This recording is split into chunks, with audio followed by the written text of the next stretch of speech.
pessoal, sejam bem-vindos mais uma vez ao canal da Associação Espírita Teresa d'Ávila para a apresentação e continuação da série Aspectos Morais na Revista Espírita. Esta série tem o objetivo de trazer para vocês reflexões e referências de artigos de cunho moral que estão nos 12 volumes da Revista Espírita, que foram editados entre os anos de 1858 a 1869. Hoje nós daremos continuação à análise, ao estudo dos artigos Notícias de Guerra e Um Oficial Superior Morto em Magenta, que abordamos no episódio 4, né, e que são da Revista Espírita de julho de 1859. Certo? Então, para darmos continuidade, estão conosco os companheiros Sônia Hoffmann e Henrique Miranda. Olá, Sônia. Olá, Eduardo. Olá, Henrique. É um prazer. Hoje ela deu olá mais cedo, vocês repararam, então, porque a gente ficou conversando nos bastidores. Hoje eu já disse logo, olá, Henrique, ele é ansioso. Então, olá a todos vocês, também, queridos companheiros que estão nos assistindo, né, nessa nova jornada, ou que vão acessar este link, este site em outros momentos, mas sintam-se sempre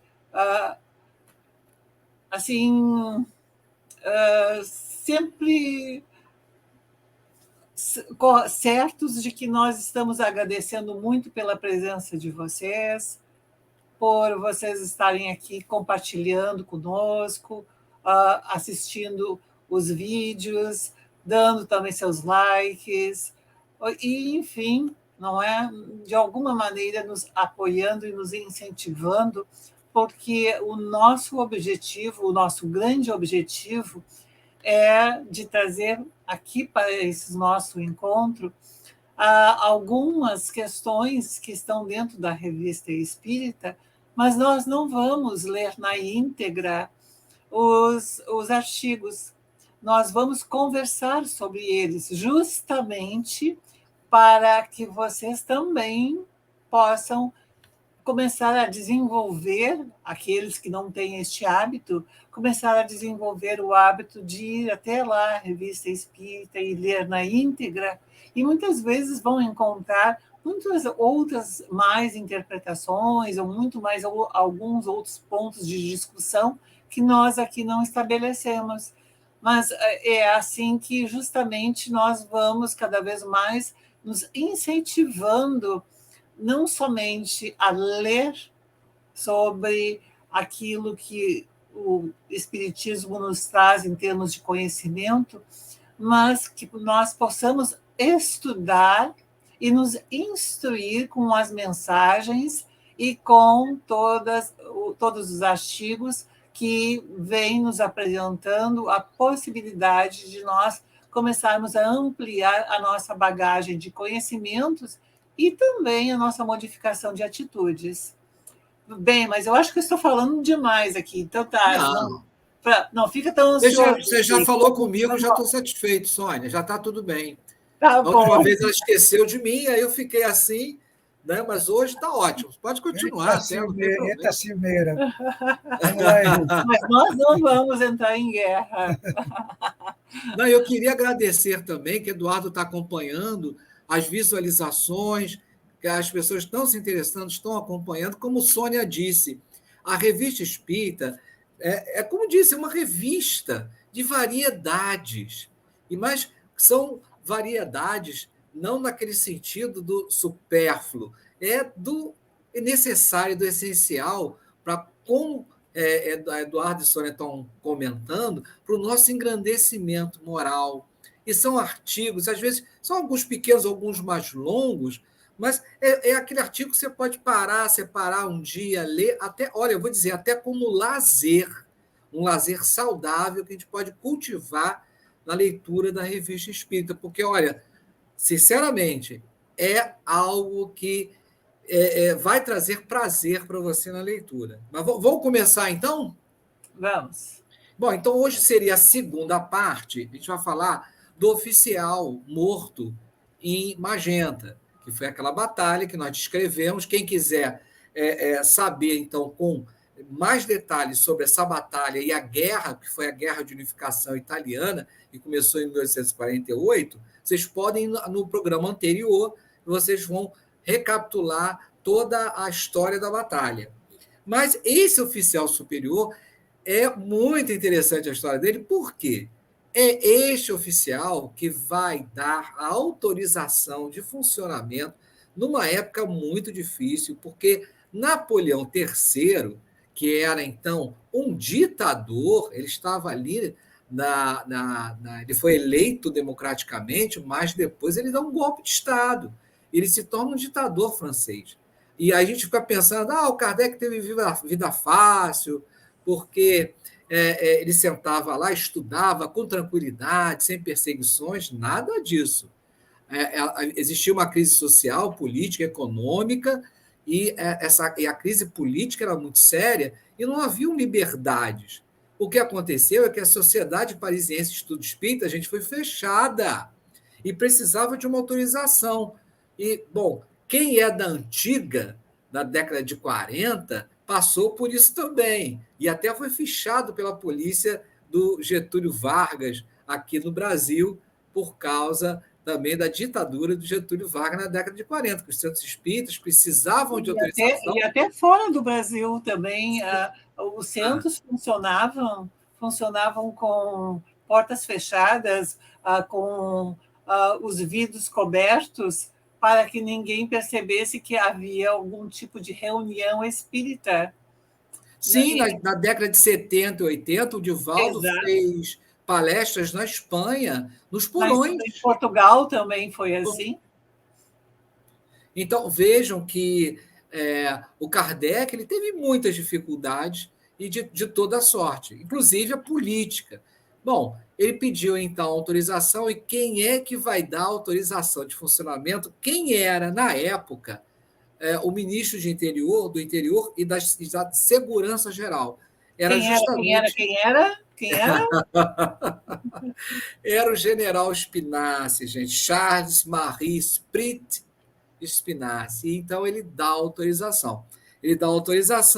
E, algum tempo depois, ele vai para a guerra. Na guerra, então, na Batalha de Magenta, onde ele tem uma atuação maravilhosa.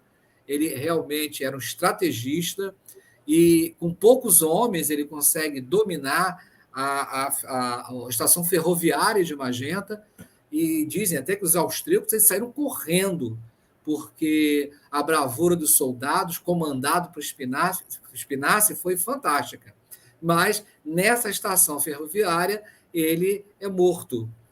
E aí, bom, agora vem a comunicação dele. E ele tem aspectos interessantíssimos, né, Sônia, Eduardo? Vocês querem começar a comentar sobre os comentários na evocação que é feita e que ele vai conversar com os amigos da Sociedade Parisiense de Estudos Espíritas? O general, não confundam o general Spinaci com o general Espinafre, por favor. Pois é, eu estou pronunciando mal. Não, gente, é Spinaci. Não está correto. Agora eu vou fazer bem mesmo Spinaci. Não, e o pior é vocês sabem, né, que a nossa tonalidade aqui é verde. Então, quer dizer, ainda fica assim mais patente, né, a confusão. Então, vamos lá, é Spinaci. Sônia, você quer falar mais um pouco dele sobre... Não, vamos em frente. Então, eu gostaria de fazer um link interessante com as questões que estão lá no Livro dos Espíritos, né? Na segunda parte, capítulo 9, no item Os Espíritos durante os embates. Nas questões de 541 a 548, né, existem algumas questões que falam da influência dos espíritos sobre os comandantes, sobre os generais. Tanto a influência positiva na hora de traçar seus planos, suas estratégias, suas ações, quanto também de espíritos levianos, né, malfazejos, que querem com que ele ou fique envergonhado das decisões erradas que tomou, ou que perca mesmo uma batalha, Ou que né, ele uma venha agir com ação, crueldade. ou que venha agir com crueldade. Né? Então, até nessa questão, Kardec pergunta, né, se os espíritos podem influenciar para que o general tome decisões erradas, né, o Kardec disse que sim, que podem agir.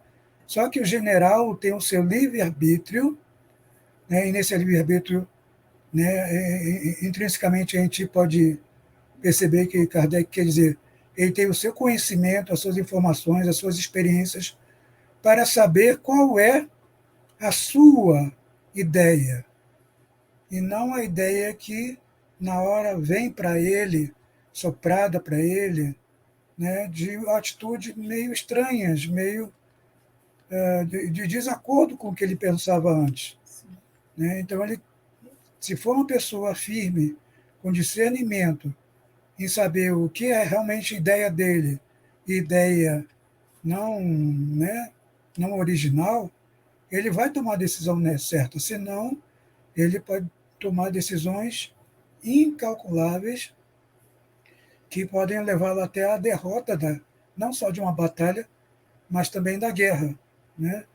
E mais adiante, o Kardec pergunta se um general pode ter o dom da dupla vista na decisão de suas atitudes, né, de seus planos. E Kardec disse que sim, né, que muitos generais tinham e têm esse dom da mediunidade, esse dom anímico também, de poder perceber, de antecipar certas ações que ele pretende tomar. É uma questão intuitiva, não é? Que vem justamente através dessa intuição. Né? Então, muitas atitudes mostram justamente esse aspecto ético-moral dos generais, dos homens que tomam as decisões, né, que mostram a importância dessa relação do mundo espiritual com o mundo corporal.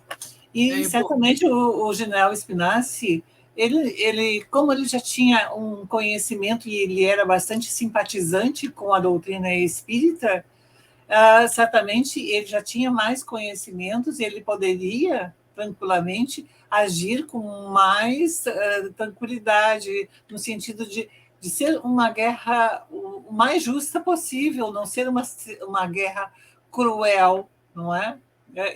Com ambições exageradas. E é como encontrar também no Livro dos Espíritos, porque quando o general ou quando o comandante começa a agir com essa crueldade, muito melhor seria que ele atendesse algo do que ele mandasse. Ou seja, seria muito melhor que ele fosse um soldado do que ele seja um general. Ou seja, o que os espíritos dizem? Não te mete de pato a ganso, vai, não é? Vai fazer o discernimento do que tu tens que fazer e haja com uma mente aberta. E o general Espinazzi e o Henrique, se nós deixarmos o Henrique falar, é claro que ele vai falar. É isso, está indo tão bem. Não. Certamente o general Spinazzi tinha essa capacidade de fazer esse discernimento todo nesse planejamento que havia, não é, Henrique? O que a gente percebeu nas descrições da batalha, junto com o superior dele, o que a gente percebe é o seguinte: a gente percebe que, deixa eu pegar aqui, é o MacMahon.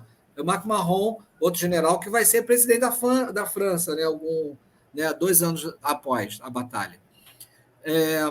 O interessante é que eles são dois bons estrategistas e o McMahon ele tece grandes comentários. E vejam, existiam 50 mil soldados austríacos para 5 mil franceses. Então, quer dizer, além de, é claro, além de uma estratégia muito bem feita, eu acredito que pode ter sido até uma estratégia de guerrilha, porque eles lutaram nas ruas, há também aí uma coragem, né? Um exemplo de bravura, quer dizer, inteligência e bravura. E é interessante que quando o Spinazzi ele é evocado e perguntam a ele sobre a desencarnação, ele diz assim, olha, eu estava inclinado a crer no espiritismo. Vocês percebam, isso é muito importante, eu estava conversando com o Eduardo e Sônia, e eu gosto de frisar isso. Vejam, ele estava inclinado a crer, e o que acontece? Muito pouco tempo depois de ele ter desencarnado de uma forma violenta e no meio de uma guerra, ele está ali muito consciente, sabendo da situação dele, sabendo da situação que aconteceu, porque, inclusive, ele acompanha, porque esta guerra ela é muito importante, desculpa, essa batalha ela é importantíssima porque ela vai dar acesso às tropas chegarem em Milão. E quando chegam em Milão, é que vai abrir um corredor de situação para que a unificação alemã se dê, ou alemã italiana se dê. Então, vejam, foi uma batalha importantíssima, crucial, para que se findasse a guerra de uma forma geral, e essa batalha contribuiu para isso. E o Spinazzi, ele acompanha, ele toma consciência algum tempo depois, a gente não sabe quanto tempo foi, mas ele toma consciência e vai acompanhar, e depois ele vai dar a comunicação. Para nós termos a seguinte noção, existe, a gente vê nas obras de André Luiz, muitos casos de espíritos que ficam presos no corpo físico, de espíritos que sofrem durante muitos anos, como o próprio André Luiz ficou preso, né, a sua consciência culpada, né, de tantos erros cometidos, da vaidade, etc., né, e durante quase 9 anos, né, na região que a gente chama de umbral. Agora, o Allan Kardec, quer dizer, ou melhor dizendo, os espíritos, eles falam da generalidade das coisas, ou seja, a maioria das pessoas que desencarnam, inclusive numa guerra. E nós percebemos, então, quando a pessoa está inclinada, uma noção de espiritualidade, ela não fica presa em situações difíceis. Ele Né? não Ela não precisa fica ficar, presa ao próprio corpo. não é uma condição sine qua non. Não vai acontecer exatamente isso com todos os espíritos. Exatamente. É uma questão muito singular. Cada um tem. A gente não tem que ficar aí falando assim, eu vou passar pelo umbral. Não, gente, ninguém. Só se você quiser, sabe de uma coisa, eu vou desencarnar, eu vou passar uma temporada no umbral para ver qual é. Né? Só se você quiser, muito. Porque se você é uma pessoa que trabalha, tem uma noção de espiritualidade, nós aqui que estamos na doutrina dos espíritos, no trabalho, gente, não tem noção, não tem necessidade nenhuma de você passar pelo umbral, você vai continuar trabalhando.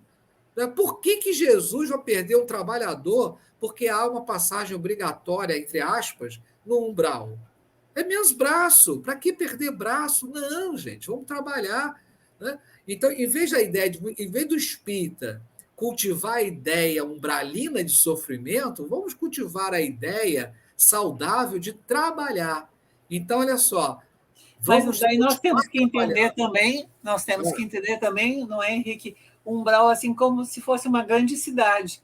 Uma cidade tem bairros que podem ser bairros mais complicados e menos complicados. Sim. Não é? Então, muitas pessoas dizem, eu não vou para o umbral, mas eu vou para o nosso lar. Onde que ficava o nosso lar? Pois é. Gente, olha só, quando lê o nosso lar, tem umas letrinhas miúdas lá que ninguém lê, que está escrito assim, nosso lar é um lugar onde vão os espíritos falidos. O que é espírito falido? É um espírito que não fez nada. Então, olha só, vocês que estão nos assistindo, né, eu acredito que todos estão trabalhando, fazendo alguma coisa de bom, pelo próximo. Se não estão, começa a fazer, porque, olha só, já não tem mais parada obrigatória, entre aspas, no umbral. Gente, eu queria voltar. Vamos voltar ao general, né?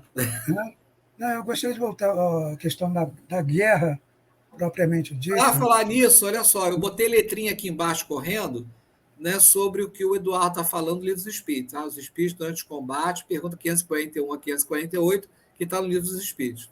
Pode seguir aí, Eduardo. Então prepara para botar outra coisa aí. Não, estou aqui, vamos lá. Que é o seguinte, gente. Vocês, né, nós temos falado, e provavelmente por terem, né, já lido os 2 artigos, né, perceberam que eles foram escritos, publicados, em 1859. O que significa 2 anos depois do lançamento de O Livro dos Espíritos. Sim. Só que a primeira edição de O Livro dos Espíritos tinha 500 e poucas questões. 501, né? Hã? 501, não é isso? Isso. Ele só foi ampliado, a segunda edição, em 1861. Então, muito provavelmente, estas questões desses artigos da Revista Espíritas e mais outros conhecimentos adquiridos por Kardec pelos espíritos sobre esse tema, né, dos combates, das guerras, dessa relação no mundo espiritual, no mundo corpóreo, né, nessas situações de combate, de enfrentamento, foram adicionadas na segunda versão, né, de O Livro dos Espíritos, na segunda edição do Livro dos Espíritos. Por isso que eu estou recomendando a vocês que sempre procurem fazer esses links, né, da Revista Espírita com os livros da codificação, porque vocês só saem ganhando em conhecimento espírita, né?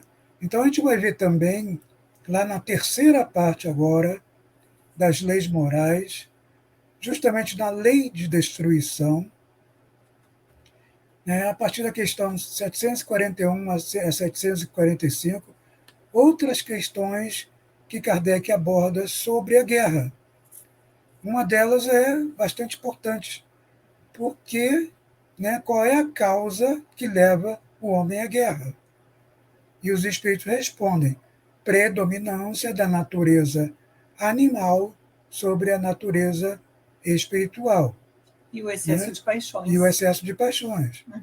Quer dizer, tudo isso, né, mostra que ainda estamos muito longe, até como Kardec fala no Livro dos Espíritos, de sermos uma civilização. Né? Kardec diz que os espíritos respondem que nós somos um mundo de Sônia. A Terra é um mundo de provas e expiações. Sim, mas na questão da civilização, eles falam que nós somos, né, apenas informados. Né? Nós apenas temos informações do que seja uma civilização. Pois é, não falta muito chão. E outra questão também que é do interesse de todos, né, eu digo todos mesmo, até não espíritas, quando não haverá mais guerra em nosso planeta? Né? E os espíritos respondem: quando os homens compreenderem a justiça e praticarem a lei de Deus. Nesta época, seremos todos irmãos. Ou seja, não basta somente compreender, a gente também tem que colocar em prática. Exatamente. Compreender e colocar em prática, não é? E a prática... Olha, tá muita informação hoje, né? Nossa, que bacana, gente. A prática está justamente na nossa consciência por meio das leis morais que estão presentes nela. Né? Exatamente. Então, olha, inclusive, pessoal... quando eles abordam também sobre a questão da Guerra Santa, é tão interessante que os amigos espirituais respondem, não é? Que a Guerra Santa, com que direito nós vamos impor para um outro povo uma determinada religião, se eles não prestaram atenção aos seus avatares, ou a Jesus, ou aqueles que lá com este povo estiveram, eles vão prestar atenção àqueles que estejam impondo algo com armas? Não, não vão fazer isso. Então, a crueldade não vai nos levar a coisíssima nenhuma. Quer dizer, vai nos levar a consequências bastante drásticas, não é? Que é de uma expiação bastante séria e nós vamos precisar reparar e reparar muito. Então, vai nos conduzir, sim, a caminhos bem tortuosos se nós continuarmos persistindo em promover conflitos, em nós não querermos ceder e não queremos entrar no conhecimento da mensagem cristã e também dos ensinamentos que o Espiritismo nos traz. E até nessa questão da Guerra Santa, que está na questão 641 de O Livro dos Espíritos, né, os Espíritos mostram que eles estavam querendo levar a religião que prega a paz pela espada. Ah. Né? Como é que pode uma coisa dessa? Mas isso é assunto para outro programa, né, Henrique? Não, eu não estou nem acompanhando. Olha, está um desfile, né, de informação. Eu estou tentando acompanhar, mas percebam como um artigo da Revista Espírita desperta um desdobramento de estudo, e o que é mais importante que Sônia e Eduardo ressaltaram. Essas evocações desses espíritos, e percebam, claro que o espírito superior estava envolvido nisso, que era São Luís, que coordenou toda essa evocação em que o general e o soldado transmitem as suas mensagens. Mas percebam que a mensagem em si, o conhecimento em si, veio de espíritos que não eram superiores. Então, percebam que de tudo a gente aproveita. Então, na reunião mediúnica, muitas vezes, as maiores lições não estão naquela comunicação do mentor da casa. As maiores lições estão nas comunicações dos espíritos sofredores. Então, ali estão as grandes lições para a gente poder, então, aprender como não se faz e ter lições de empatia. Sônia, isso é interessante, né? Nós temos lições de empatia para que nós possamos nos ligar a esses espíritos através do estabelecer essa amoroso. conexão, não é? Essa Oi, conexão. fale. Estabelecer essa conexão com o espírito por esse vínculo, por esse laço de ouvi-lo, de nos colocar à sua disposição e de nós podermos nos mostrar também na mesma condição que ele, um espírito em evolução. Nós somos espíritos em evolução, todos nós somos, não é? Não, olha, eu vibro com isso, né? E pensar que porque, olha só, quando você está então acompanhando e lendo esse artigo e está fazendo, né, esse raciocínio, é como se nós estivéssemos aqui nessa construção do Espiritismo, da doutrina dos espíritos.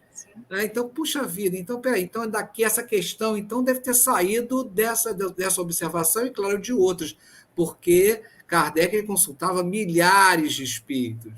Né? Então, para ele chegar a uma questão, muitos espíritos eram consultados, né? As mesmas perguntas eram feitas e eram analisadas. Tendo concordância e universalidade, ele colocava lá como um ensino geral dos espíritos. Então, quer dizer, com a Revista Espírita, a gente tem essa sensação de que a gente está produzindo também. O tempo está acabando, gente, então vamos lá. Vamos deixar um recado final? Vamos lá, pessoal. Se estão gostando, nos ajudem a divulgar este vídeo. Compartilhem, deem seu like, prestigiem nosso canal e, mais do que tudo isso, estudem, leiam a Revista Espírita, façam esses links com as obras básicas de Allan Kardec, né? E mandem seus comentários, tá? Estamos sentindo falta dos seus comentários. A letrinha está correndo aqui embaixo, gente, é só anotar. E escrevam para nós se tiverem dúvidas também. Né? O nosso Mas e-mail é fala o espiritavox, endereço. É isso. nosso e-mail é espiritavox@gmail.com. Né? Um abraço e até a próxima semana. E a todos que colocam lá na hora que estão visualizando, que colocam o seu bom dia, seu boa tarde, seu boa noite, a todos eles também o nosso abraço fraterno. E foi muito bom, eu gostei muito de ler as mensagens de vocês lá no site, lá no link. Então, gente, beijão, até o próximo sábado, hein? Até o próximo sábado, sem o General Espinaci desta vez.